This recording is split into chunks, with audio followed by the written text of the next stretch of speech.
Okay, look, here you go. See? Take a peek. Everything's fine. What is that? I don't know, it's a pet or something. You're gonna bite him. A pet? I knew it.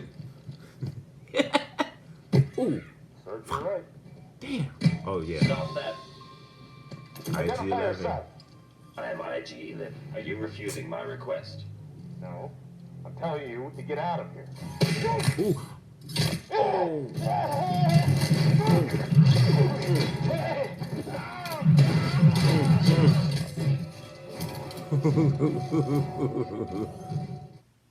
That was awesome. Redemption, Chapter 8, guys. The Moth. I am sure that Republican shock trooper Caracinthia Dune of Alderaan will advise you that she has witnessed many of her ranks. They know who she is. Facing the predecessor of this particular model. Or perhaps the decommissioned Mandalorian hunter, Din Djarin, has heard the songs of the siege of Mandalore, when gunships outfitted with similar ordnance laid waste to fields of Mandalorian recruits in the night of 1,000 tears. I advise disgraced magistrate Grief Karga to search the wisdom of his years. I know who he is. It's Moff Gideon. No. Moff Gideon was executed for war crimes. It's a Mandalorian.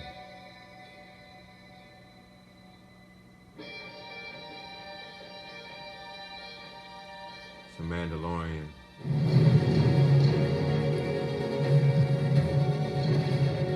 That's cool. Very cool.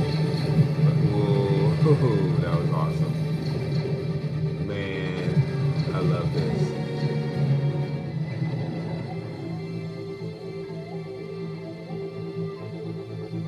That's nice. Nice shot right there. Real has been terminated. Oh, What did you it's do? official. Quill's dead. This dude, IG-11.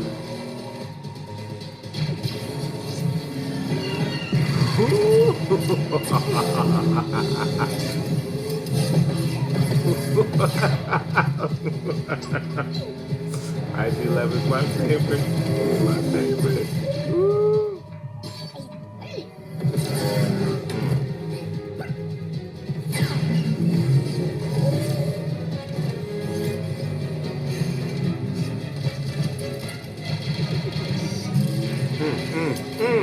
That was nice.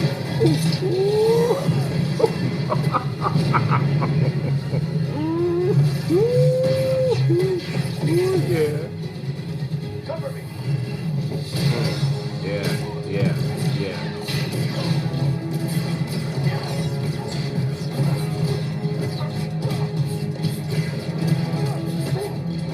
Death Troopers are getting in it though. I like how the Death Troopers got a couple shots in. Stop.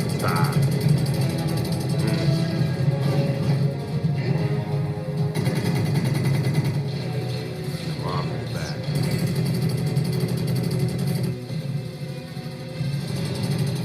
I knew it. Oh.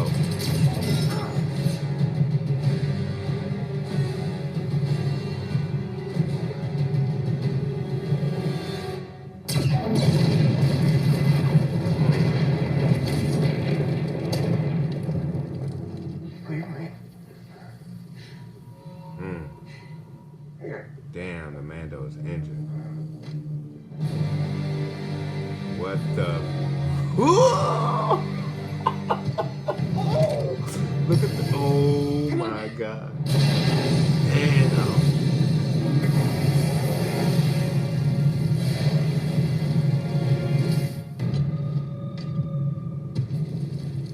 Damn.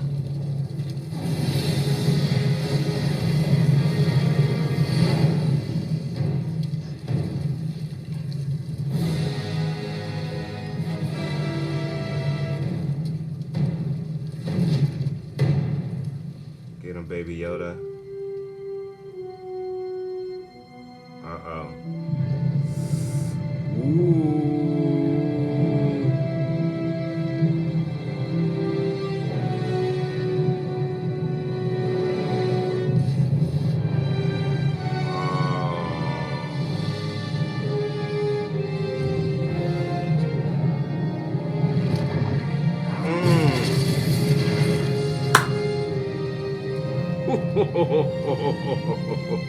Baby Yoda.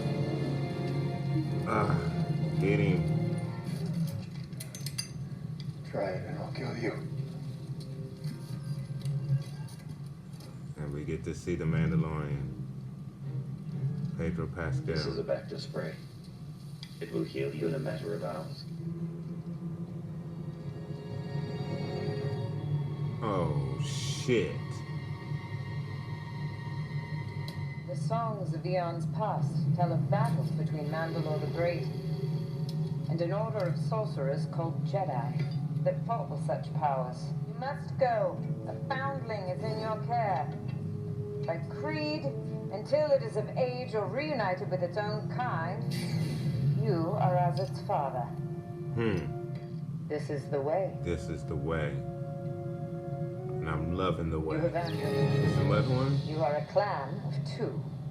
Ooh, I like the Mudhorn. Thank you. I will wear this with honor. And this Ooh. will make you complete. I said, where are they?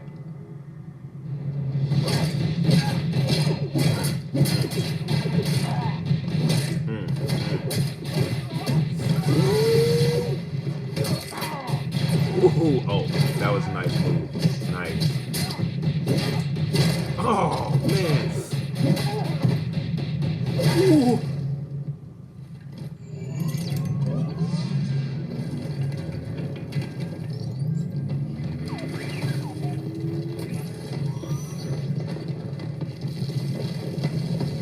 What the?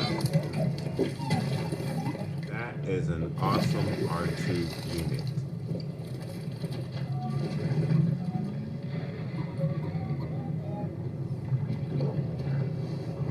That is awesome. No. No, we're not. Stormtroopers. They're flanking the mouth of the tunnel. Dictates I cannot be captured. I must be destroyed. Ooh.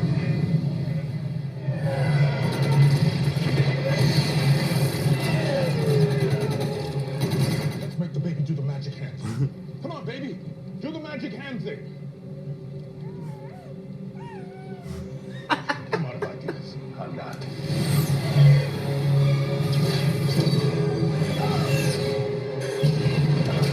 Nice move. This is awesome. To be this close up on a TIE fighter. This is nice. Ah.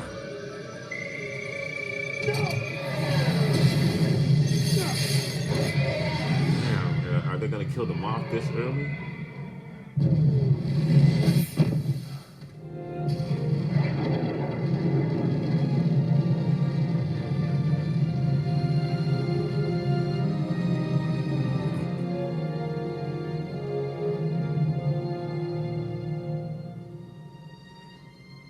Man. Moff is still alive. Moff is still alive. I knew it.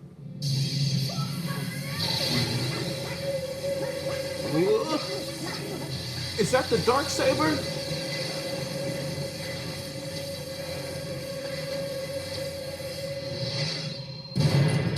What the?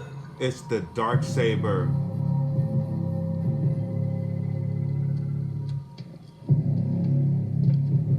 The Moff has the Darksaber.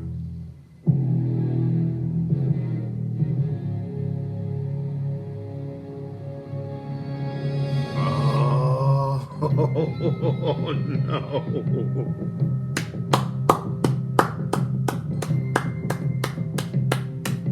All right, you guys. So where do I begin with this final or finale episode of The Mandalorian, episode 8. Absolutely awesome episode, guys. This series is absolutely incredible. It has given me more than what I ever thought it could give in the Star Wars universe. And it's given us everything, every aspect of Star Wars, and even kind of expanded on certain aspects of Star Wars, which obviously in this particular episode we got a plethora of information in regards to the Mandalorian culture, foundlings and clans, and how all of that works. We got confirmation that Mandalorians are not a race, they are a creed. Which is really, really cool and very, very awesome, and obviously goes a long way to explain Jango Fett and Boba Fett's relation to Mandalorians. They could very well be foundlings themselves, depending on when all of this part of the tradition of the Mandalorian has taken place, where they no longer remove their helmets in front of other individuals. Because we know previous to Mandalorians removed their helmets frequently, but obviously now the tradition is to conceal their identity. So as I mentioned, we got a lot of information in regards to the backstory of the Mandalorian. We also got some information on Moff Gideon as well, which was absolutely awesome. We got a little more information on Cara Dune and her past as well, as a shock trooper on Alderaan, which is really, really awesome and fascinating. I'd like to know a little bit more about that. So really cool. Obviously, one of the major stars of this particular episode was IG-11. He was absolutely awesome. Part where he is going through the town on the speeder bike and he's taking down stormtroopers left and right. Absolutely awesome. The beginning scene where he takes out the two biker scouts was absolutely awesome. How he twists the guy's wrists, and just really, really good job with the use of IG-11 in this particular episode. I thought IG-11 would come and help to save the day, but I really enjoyed how they put that together, and those chain of events on how he came in and kind of helped to save the day and get our heroes and save Baby Yoda from being captured by Moff Gideon and his faction of the Empire. Again, getting back to the beginning of the episode, we have the two biker scouts who have picked up Baby Yoda, and they're waiting to bring Baby Yoda to Moff Gideon. They're waiting for Moff Gideon to show up. As they're waiting for Moff Gideon to show up, we get this kind of really cool conversation between the biker scouts. We don't really ever get a lot of time where we hear conversations between the biker scouts and what their thoughts are. We understand that Moff Gideon is taking out a couple of his own troops just to get to the prize, and one of the biker scouts remarks, "Hey man, I'm not gonna mess around with this kid and lose him after this guy just got through killing folks for no reason." So I thought that was really cool. I love the banter between those two biker scouts at the beginning of the episode. That was really, really cool. And then we also got the moment where they're practicing with their weapons and they're just awful, not hitting a thing. I thought that was funny. I guess that is a recurring joke that they're going to expand on in this particular series. I thought it was pretty cool, but it is kind of disheartening to know that some of the threat that is that the Mando is going to face not effective in their job, and such poor shooters. So, but again, that's always been one of the little running jokes of Star Wars, that the stormtroopers are very poor shooters. So again, we kind of get that running joke in this series. After IG-11 has infiltrated the area where the stormtroopers have our heroes pinned down, we get this battle that again ensues between our heroes and the Moff Gideon's forces.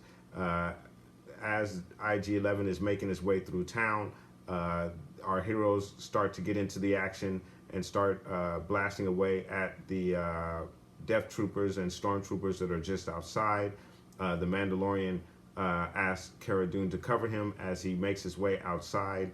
As they are battling, obviously the Mandalorian picks up the heavy E-Web gun and starts firing it amongst the Death Troopers and Stormtroopers, which is really, really cool. And then we get this scene where Moff Gideon comes out of nowhere, starts to engage the Mandalorian, starts shooting the Mandalorian. Then he decides, instead of shooting the Mandalorian who's holding the heavy gun, he shoots the power mechanism for the gun, which explodes, injuring our hero severely and forcing our heroes to retreat back into the cantina where initially everything started. So I thought that was really, really cool that Moff Gideon was very effective in helping to stop the Mandalorian and injuring the Mandalorian. So that gives our villain credibility as far as his level of threat, especially versus our hero, the Mandalorian. The other thing that was very interesting, and I didn't mean to skip over this, but we also got a lot of revealed regarding the Mandalorian and his past, especially through the flashback. We did learn that the Mandalorian's name is Djarin, if I'm not mistaken. I'm hoping I'm pronouncing that correctly, but I believe Moff Gideon referred to him as Djarin. And then we learned that the Mandalorian is also familiar with Moff Gideon, as he served as a ISB agent on Mandalore, and was privy to information in regards to the Mandalorians and the Foundlings. So that's how he's so familiar with our hero. And then obviously he was very familiar with all of our heroes, basically putting Cara Dune out there as a shock trooper. We knew she was a shock trooper, but we didn't know that she served on Alderaan, which is really interesting and is a very cool nod to the OT. So I thought that was really cool as well. And then, of course, during that flashback, we get the really cool scene with the Mandalorians coming in to help against the battle droids that are attacking the young Mandalorian's village and his parents. Obviously, his parents were murdered, but just in the nick of time, we have the Mandalorians coming in to save our hero, Djarin, who is the Mandalorian. And again, we get this really cool scenes with the Mandalorians and their jetpacks, and they're taking out the battle droids in this flashback. So really, really cool and very, very nice imagery there to see the battle droids again in full action and also being engaged by the Mandalorians. I thought that was absolutely awesome. We also learned that the Mandalorian was raised in the fighting corps of the Mandalorians once he was found. So it got a lot of information, or more information, in regards to the Mandalorian's background, which was absolutely awesome. After IG-11 has come in and kind of disrupted things, now Moff Gideon is taking the gloves off, and he requests that they burn them out, and we get this really, really cool flame trooper in the red and white trooper gear, really awesome, with this awesome flamethrower, and he's attempting to burn the cantina out. He hits it one time.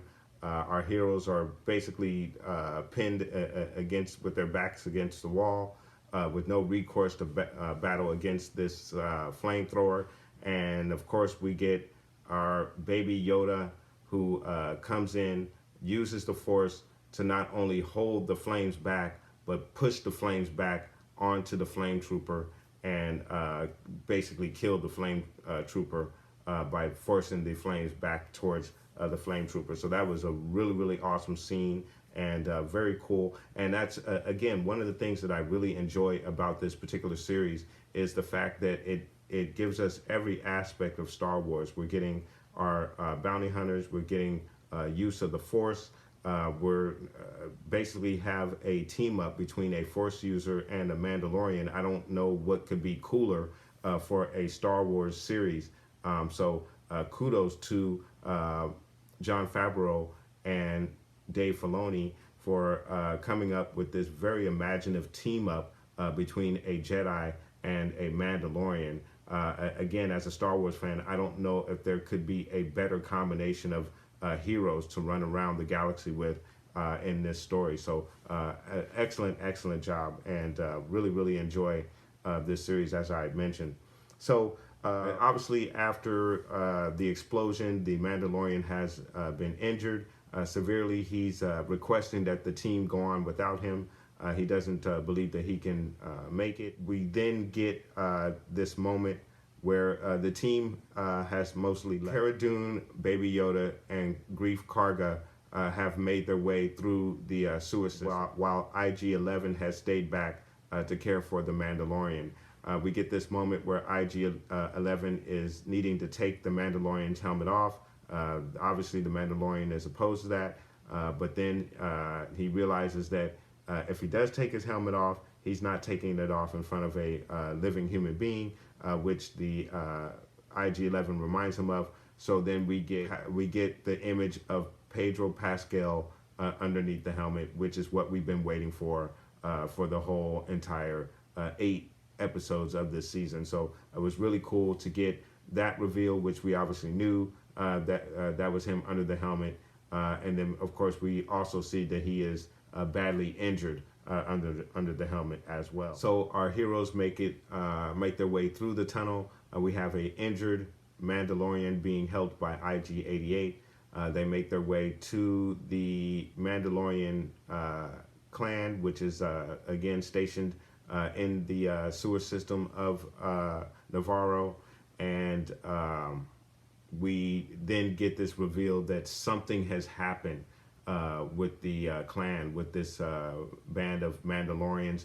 We see the helmets piled up, badly damaged. We see everything in disarray, looking very much different than when we saw it the last time. So then we get the Forger who comes out and explains to the Mandalorian that it wasn't Greef Karga who did this. The Empire came back after they exposed themselves the first time, and this was the result of what happened. It was revealed that some of the Mandalorians did make it off-world, so it is possible that, so we do know that there were some survivors, but obviously there were some very heavy casualties to that clan of Mandalorians that were stationed on Navarro. But we did get that reveal as well. And then, of course, we spend a little time with the Forger. The Forger goes on to kind of give the Mandalorian, as well as the viewers, what the new missions, what the new mission is now for the Mandalorian. Which is what I was thinking a few episodes ago, that his mission would be to return or bring Baby Yoda back to his people, which would be the Jedi. So now the Mandalorian's mission is to get Baby Yoda over to the Jedi. My suspicion is that he's going to be searching for Luke Skywalker, who is starting his Jedi Academy. And obviously in the films we never see Baby Yoda. We actually never get to see any of the students of Luke's school, but it would only make sense at this particular time period that Luke is still out there and putting his school together. The Mando is in search of Jedi who haven't, as far as anyone knows, existed for years, for the exception of Luke. But we do know that the lore of Luke Skywalker is out there, and that would be where the Mandalorian is going to have to make his start. So again, definitely a bit of a connection there with the Mandalorian being given this mission to help get Baby Yoda back to his people, which would be the Jedi. The other interesting aspect of that conversation with the Forger and the Mandalorian is the fact that she basically told the Mandalorian that Baby Yoda is now a foundling under your care. And since he is under your care, we're going to give you your new signet, which is the mud horn. And she gives him the little symbol to put on his shoulder. I believe it was on the right shoulder there, the right shoulder protector, which is really cool, very awesome looking symbol, the mud horn symbol there. And then she goes on to state that you are now a clan of 2. So now that the Mandalorian is watching over Baby Yoda, and under the Mandalorian foundling rules, the Mandalorians now the caretaker of Yoda officially now, and they are a clan of 2, and they are the Mudhorn clan. So that is really, really cool and very awesome to see the beginnings or how these particular clans are put together. And then also the Forger also goes on to explain that you are now the father basically of this child, which is really, really cool. So after our heroes visit the Forger, they move on through the tunnels to a river of lava to try to make their escape. However, before we get to this particular scene, we get a really, really cool fight scene with the Forger versus a couple of the stormtroopers. Absolutely awesome choreography with that scene where she's basically beating them with her forging tools, a hammer, and the tool that she uses to actually get the metal from the flames, from the heat and the fire. She uses those 2 weapons to take out these stormtroopers, in awesome fashion, breaking the helmet, smashing the mouth of one of the guys, which was a really cool shot. And then after dropping one of the stormtroopers to the ground, she takes her hammer and smashes his helmet, and you see the pieces fly up in the air. So really cool fight scene right there with the Forger, and very impressive. And I hope they give us that particular figure in the 6-inch Black Series line of figures, guys, because I'm loving the Mandos. As a matter of fact, I hope we get more of the Mandalorians in the 6-inch as well as the vintage line as well, since we're getting a look at not only the different clans of Mandalorians, but the different styles of Mandalorians that we're getting from this particular show. So I'm looking forward to see what the toy line is able to produce in regards to the different type of Mandalorians that we're getting to see on this particular show. So then we get, again, our heroes who have made their way to the lava river, which is really, really cool. And the adventure aspect of this particular episode that takes us from the point where our heroes are pinned down, where now they're going underground. They visit the Mandalorian, they visit the Forger, and then off from the Forger, they go to the river of lava, where they have to make their escape. And once they get the boat out onto the lava, we get the droid who is running the boat kind of activates. And when it activates, and it is a R2 unit, but not your standard R2 unit, this one is actually stands up very similar to IG-88, and it has multiple arms, but the arms are used to help it row the boat basically through the lava. But really, really awesome looking droid, and a very cool upgrade design on the R2 unit. Kind of expands the imagination on the different styles of R2 units that you can have in this universe. So I thought that was very cool and very, very creative for them to come up with that particular style of an R2 unit for this boat. So I thought that was very impressive. And really, this whole episode really, really felt like almost like a Star Wars movie. But of course it was very short, but it just really took you into the Star Wars universe. I felt like I was watching a Star Wars movie, but really deep into the universe. I was really captivated by this particular episode, guys. So once our heroes are making their way down the river of lava, They see an opening where they believe that they're safe. However, the Mando uses his vision, his sight, to see that there are a platoon of troopers who are stationed outside of the cave, kind of an ambush style trap waiting for our heroes. So they try to figure out how they're going to be able to survive this. Are they going to be able to shoot their way out? IG-88 calculates that there is no scenario that allows them to shoot their way out and avoid being captured and the child being taken. So we get this very cool conversation with IG-11 and the Mandalorian, where IG-11 tells him, look, I still have my manufacturer protocols that will not allow me to be captured. I must destroy myself.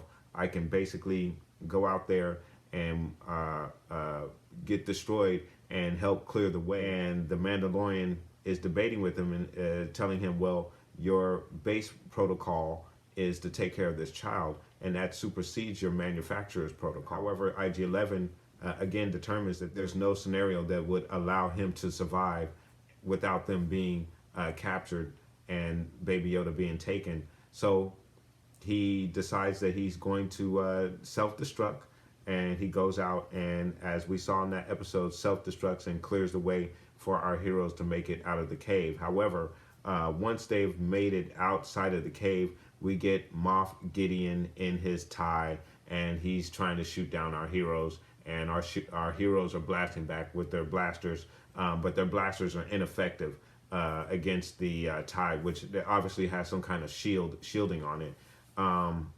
So we instantly get the Mandalorian using his jetpack. I didn't think that we were going to see that in this episode. I just was amazed that he got it, and I think I forgot to mention that, but he did receive his jetpack as well. So our Mandalorian has kind of leveled up to a certain extent in this particular episode and received his jetpack. Now, one thing that was a little confusing for me, because the Forger did state to him that it would not obey his commands until he was ready. And he seemed to be able to operate a couple of the basic functions of the jetpack without any type of trouble or resistance. But as she had asked him, the Forger did ask him, did he complete his Phoenix training or something to that effect. I can't quite remember exactly what she said, but it must have had something to do with some kind of jetpack training. So he has had some kind of training in using the jetpack. But again, that reference that she made to him, that it would not obey his commands until he was ready, and he was able to instantly use it. Again, he only used the basic functions of it. He only used it to kind of take off and latch himself to the TIE fighter. And then once he has gotten on the TIE fighter, he attempts to blast his way through the top of the TIE. Again, the TIE seems to have some kind of shielding or protective shielding over it that can withstand blaster fire, which I thought was absolutely cool. Didn't make it easy for the Mandalorian to get to Moff. So as the Moff tries to shake the Mandalorian off, the Mandalorian is now shifted over to one of the wings. And again, as I had mentioned in my reaction, it was really, really cool to get a close-up view of the TIE, such a close-up view of the TIE.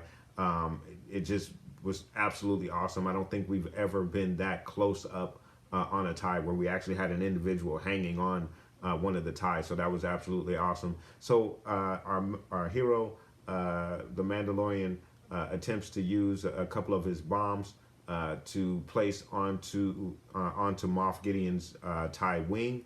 One of his first attempt is unsuccessful. He kind of loses the bomb. Then he is able to get two more of them onto the wing. He flies off of the TIE fighter wing, explodes basically, and Moff Gideon is then flipping and crashing into the ground. As our Mandalorian is in the air, he kind of soft lands using his jetpack. Once again, he's using his jetpack to kind of slow his fall before he makes his land. So he did, again, in regards to the use of the jetpack, he only used it to take off and to kind of soft land. A couple of basic functions of the jetpack. He didn't use it to fly around and do a bunch of crazy stuff. I can kind of overlook the fact that she mentioned to him that it wouldn't operate to his commands until he was ready. But he was able to instantly use the basic functions of the jetpack, which again, if I had to nitpick a little bit, I probably would nitpick at that just a little bit. But obviously, it was not a huge issue for me. Once we have Moff Gideon has crash landed, we have our heroes talking. One of the significant things of that ending scene where our heroes are talking, where Grief Karga offers Cara Dune a job as one of his enforcers in the Bounty Hunter Guild. However, we do get the split of our team, unfortunately, where again, the Mandalorian is now on this mission to find basically, in my opinion, my theory is that he's going to be searching for Luke Skywalker so he can deliver this Force-sensitive child to the Jedi, get him back to his people, as the Forager had mentioned to the Mandalorian and given him his mission to do for this child. So really, really cool, absolutely awesome. And I think that is going to make for a great plot going forward, where again, this Mandalorian is going to try to get this child back to the Jedi. And all the while, again, we have Moff Gideon, who is going to be after this child. So speaking of Moff Gideon, our huge reveal for any of us who've ever watched Rebels and are familiar with the Darksaber. We know that the Darksaber, the last time we saw the Darksaber, it was in the hands of the Mandalorians. Sabine, at one point from Rebels, was wielding the lightsaber. She did hand the lightsaber over to Bo-Katan, who eventually became the rightful ruler of Mandalore and the Mandalorians. Again, those of us who did watch Rebels, we know that the last time that we got to see Mandalore, prior to hearing anything about Mandalore from this particular series, we know that Mandalore was basically in a bit of a war between with the Empire, and not only that, but there may have been a bit of a civil war going on between certain clans and factions of the Mandalorians who were siding with the Empire, or doing the Empire's bidding, fearing that the Empire would take them out and destroy them, which obviously the decision was made to purge Mandalore, as we keep hearing in this series that about the Great Purge in this particular series. So again, we get Moff Gideon cutting himself out of the TIE fighter, using the Darksaber to cut himself out. So we get the huge reveal that Moff Gideon is now wielding the Darksaber, which opens up a plethora of questions. How did he get the Darksaber? What happened to Bo-Katan, who at one point wielded the Darksaber? It's going to be really, really interesting to see what the Mandalorian thinks of Moff Gideon wielding that Darksaber, if he doesn't already know that the Moff Gideon has that particular weapon.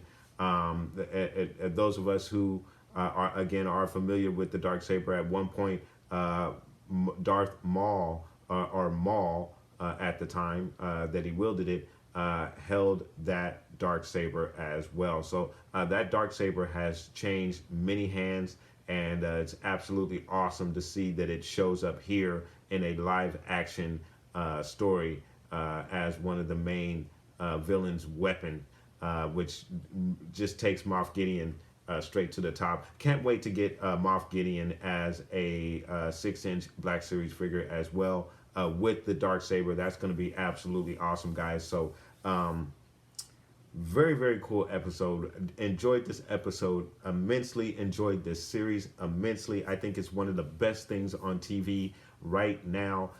It's absolutely sad that we only got 8 episodes of this particular series for season 1. but I am very much looking forward to season 2. I don't know when season 2 is going to premiere. I'm hoping that we will get season 2 this upcoming fall in October. That would be absolutely great. However, I did hear rumors that it may be delayed a little bit longer than that. Again, it's unfortunate that this series has been so short, such a short season, but I think absolutely every one of these episodes of this series have been absolutely awesome, and I'm really enjoying it, and I'm looking forward to season 2 of this particular series. So, guys, I'm going to go ahead and give my score for this episode, guys, and I'm going to score this episode an absolute 9.5 out of 10. Definitely this episode could be a 10, just like the previous episode to this and a couple of the other episodes in this particular series that I scored as a 9.5. Any one of those episodes could have been a 10.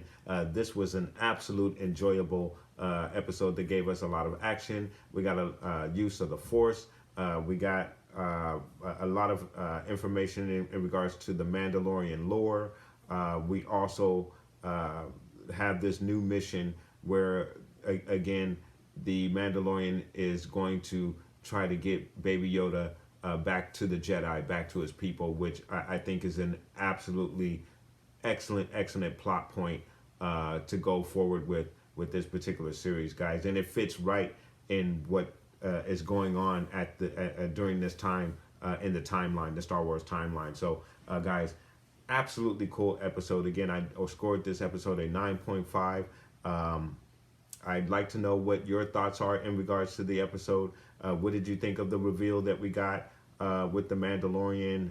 We got the Mandalorian's name. We got a little information on Moff Gideon. The fact that we have the Darksaber back is absolutely cool, guys. I want to know what your thoughts are in regards to that. What do you think of this series as a whole? If I had to score this series as a whole, guys, I think I'm going to go ahead and give you guys my score for the entire series as a whole. I would have to give this series a definite 9.0 out of 10. I think if I think back on all of the scores of the episodes throughout these 8 episodes that we've had for this particular series, I think it would just about balance out to a 9.0 for this particular series. I've enjoyed every single episode. There were some slower episodes that didn't score quite as high as a 9.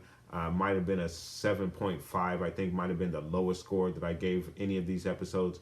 But one of the things that I have enjoyed about this series that is the fact that even in the slower episodes, there are aspects of those episodes that do come back around and tie back into the main plot point of the series. And being a fan of Dave Filoni and the series that he is able to produce, he has always done that in the series that he's worked on or produced on.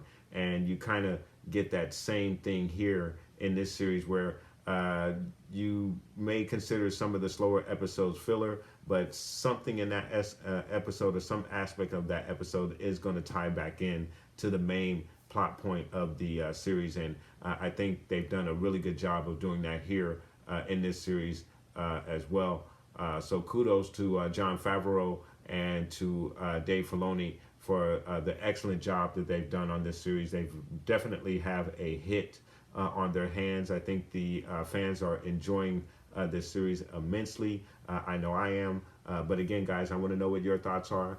So put those comments down below, guys. Going forward for the channel, you guys might want to know what's up next. So I am very much behind on a few of my Black Series toy reviews. I need to get those done before the end of the year because I do plan on producing a top 10 of the Black Series figures of the year review. So you guys can look out for that. Again, I'm going to try to wrap up as many reviews as I can on some of the figures that I have not done yet, so I can get prepared for that year-end review for the Black Series figures. guys. So you can look out for that. My subscribers who come here for the toy reviews. I haven't forgot about you guys. I know it's been a little while since I've done a toy review, but I will get those toy reviews out and completed within the next week or so. Maybe sometime after the first as well. And then going forward in regards to reactions, we still have the Clone Wars series that is set to premiere, I think, at some point this spring. I will be doing reactions to the Clone Wars series, just as I've been doing it here for The Mandalorian.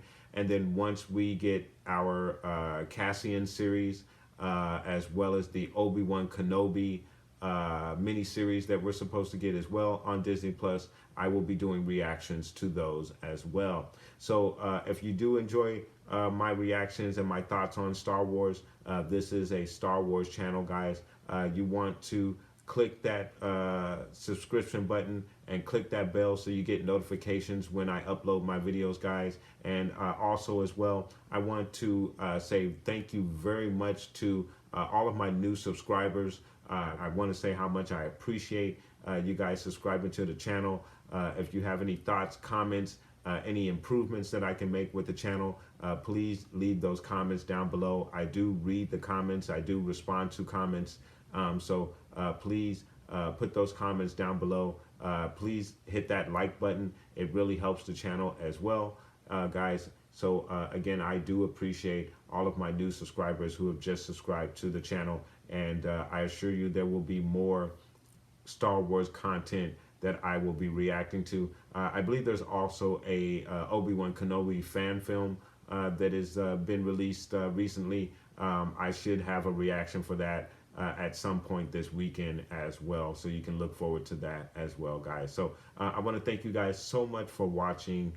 Please like and subscribe. And of course, guys, from the Father to the Son to the Obi-Wan Force Ghost, may the Force be with you always.